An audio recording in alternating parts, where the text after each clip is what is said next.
The sense to condemn today's shooting in Virginia for the atrocity that it was, but most people isn't everybody. Earlier we showed you a Huffington Post writer who praised the shooting today in public.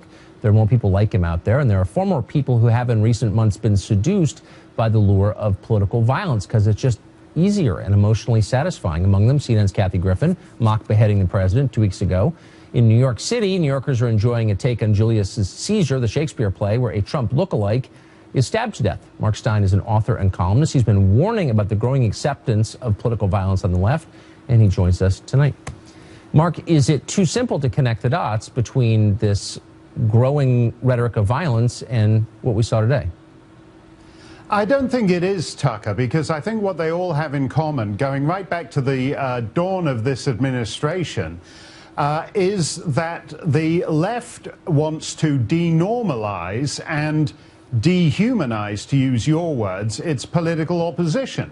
And they do that in a variety of ways. So, for example, when Charles Murray wants to give a speech at Middlebury College, they have to have a riot. They don't have a debate in which they demolish his argument. They don't want to win the debate. They want to prevent the debate taking place. That's right. They want to label somebody a hater. If you happen to think that Obamacare is not the best public policy, it's because you want grannies and urchins to die. And once you do that, you're basically saying there's no form of civilized political discourse possible with your opponent. And the logic of that is that instead you riot and you beat them up, as they do at Middlebury.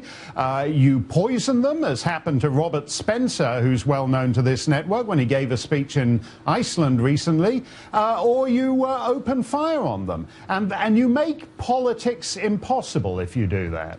Because you're not debating someone who disagrees with you, you're debating someone who's immoral. It's the faithful versus the infidels. There's a religious quality to the way they approach politics. Do you notice that?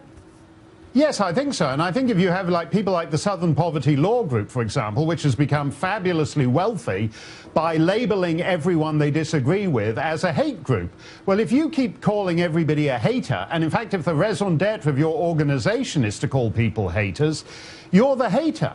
And I would actually like to disagree with the tone of what we've heard today, including in the last hour from Martha MacCallum and Brit Hume, when they're talking about unity and will this unity last and all the rest of it. Obviously, the unity won't last because ultimately Rand Paul has very little that unites him with Bernie Sanders.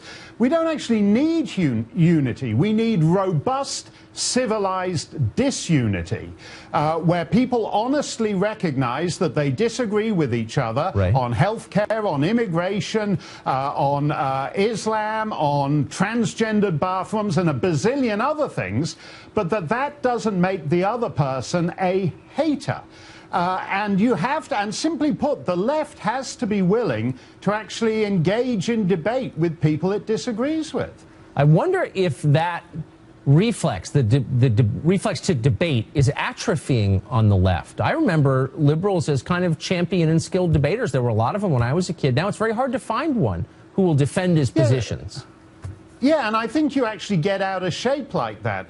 I mean, if you watch these bozo imams on Al Arabiya or whatever, they talk a good talk, and then the minute they're up against some feminist Muslim from Belgium, the bozo imam is just reduced to nothing, because he's actually, he hasn't held an honest debate in his entire life. And I think that's actually the problem here, is that simply by pointing fingers and labeling people, your own skills are atrophying. And we see that on the left. But, you know, they've got to own this. It's not edgy comedy to hold up a severed head of your political opponent.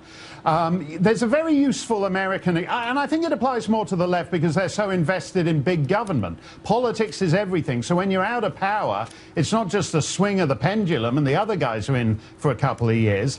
It's the end of everything to you. And there's a useful American expression which always rings a little odd to my foreign ears, and that's "get a life."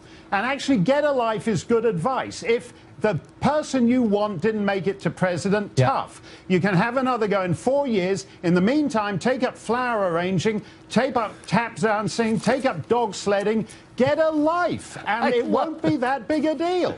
That's very deep, and I really want to see the imam versus the Belgian feminist. That's what, next time, give me the web address. Mark Steyn, great to see you, as always. Always a pleasure, Tucker. Thank you, Mark.